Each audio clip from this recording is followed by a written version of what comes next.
Hey guys, welcome back.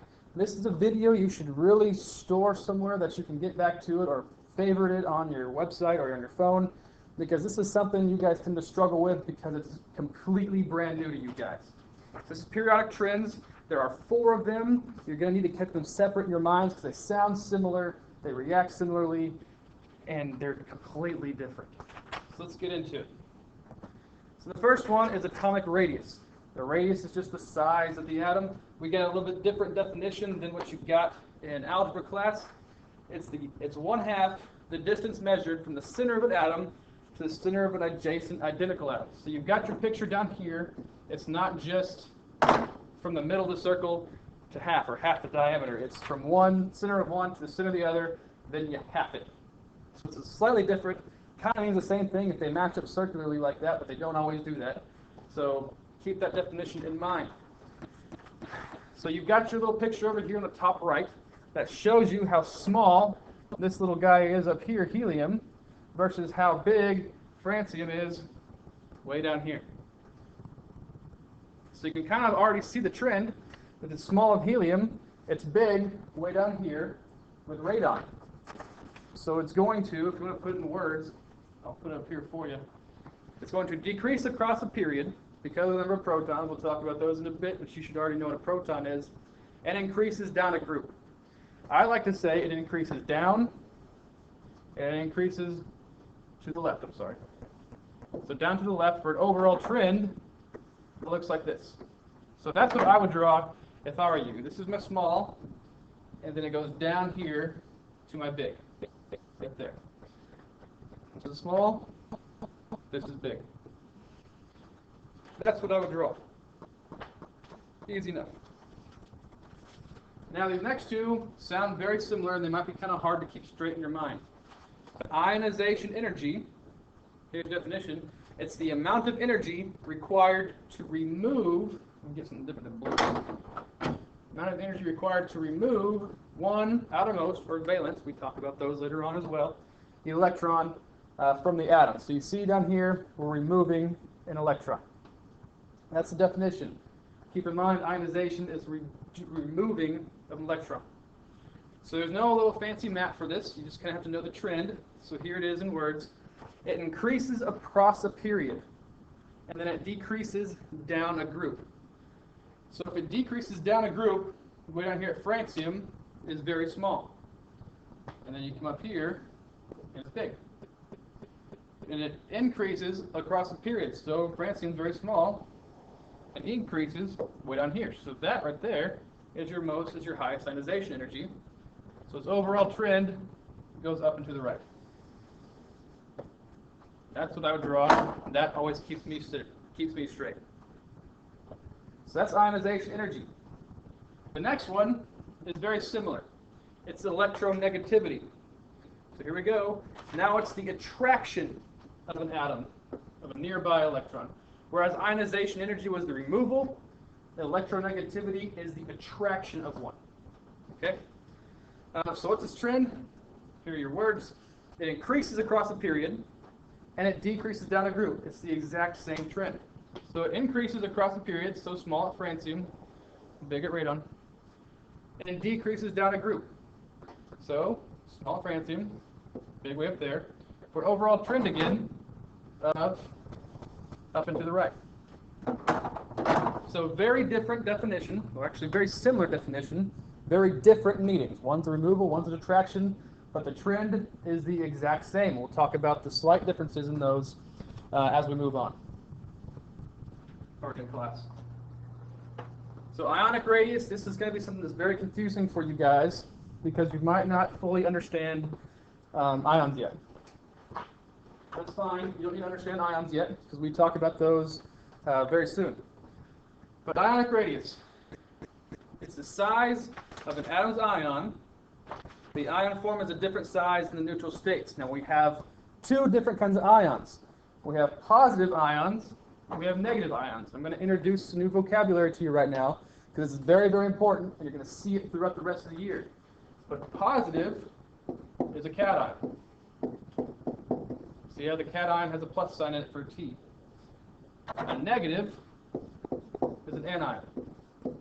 I would just go ahead and get those straight in your mind, because very, very soon, you're going to have to know the difference of them.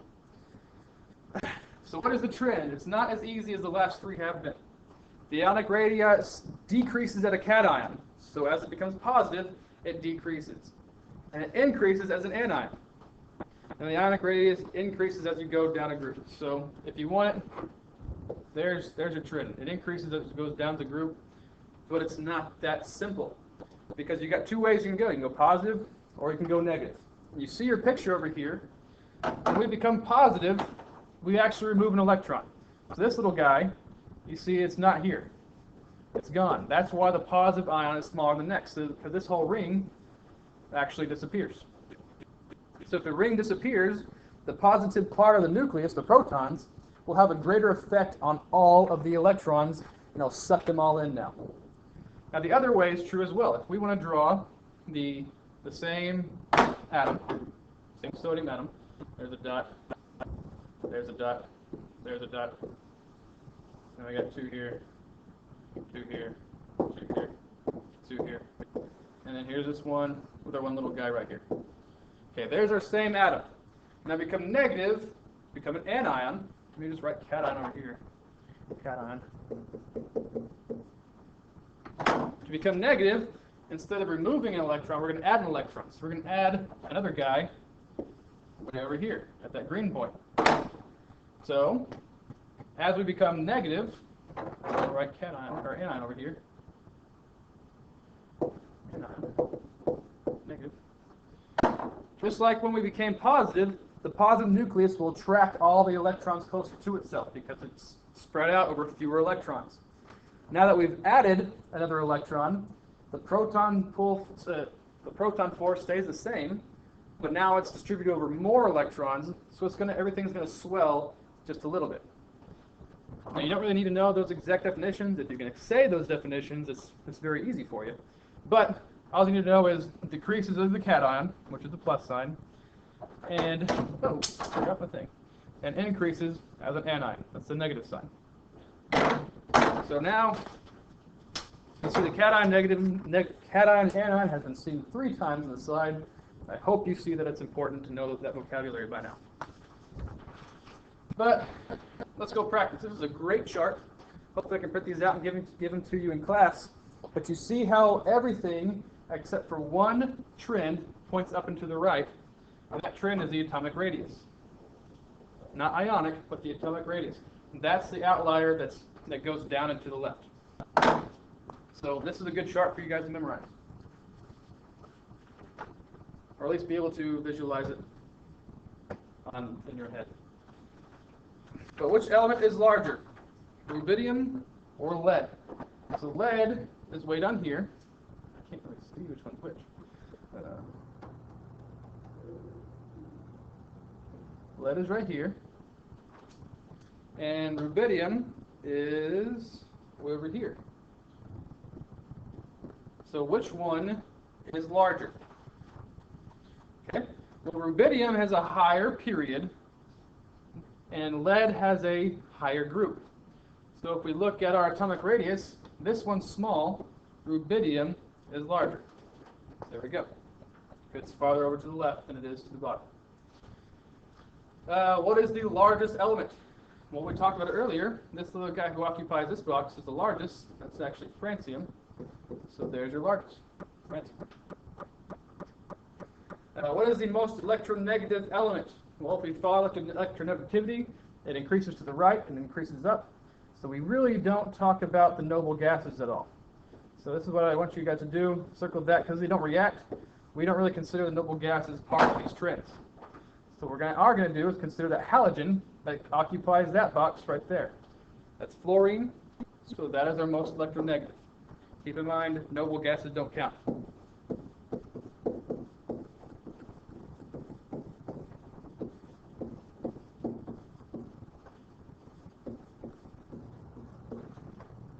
Alright. So how is ionic radius different from atomic radius? The simple answer is that ionic radii deals with ions, whereas atomic radius deals with the neutral state. That's really the main difference. That's all I really want you to put with that, for my class at least.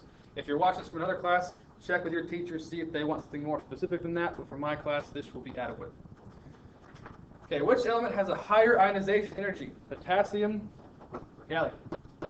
Let me erase this for now, get out of the way. So potassium is way, way, way over here. Right here. Should erase that. And gallium is, it's been covered up. Right here. Gallium. Hope you can see that. So which has a higher ionization energy? Ionization energy increases up and to the right. So I'm going to choose the one farther to the right. There it is. Gallium. Which has a higher ionization energy, lithium or rubidium? Lithium is right here. Rubidium is way down here. So we know that ionization energy goes up and to the right. These are in the same groups, just go up. So lithium is our winner there. And how are electronegativity and ionization energy related? They have the same trend. And what is the pattern between these two trends? Same trend. And then up and to the right. So I'm just going to do this. Put that however you need fit. The arrows are fine for me. They'll be fine for some of you. Some of you want increase as it goes across the period and decreases as it goes down. That's fine. Whatever works for you is what I want you to write there. And that's it for periodic trends.